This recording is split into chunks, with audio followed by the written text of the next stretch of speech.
In front of me is Samsung Galaxy S26 Ultra, and today I would like to show you how you can change default apps.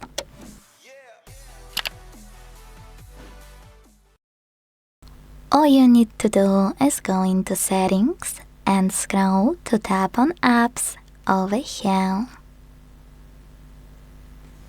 Now when you're ready, click on Choose Default Apps at the top. And then select one of those options.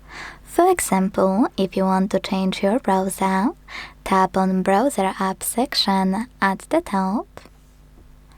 Select one of your browsers that are already on your smartphone, or download the one you want from Play Store, and by simply clicking on it, apply it as your new default. Thanks so much for watching. If you enjoyed this video, leave a like, comment and subscribe. Bye!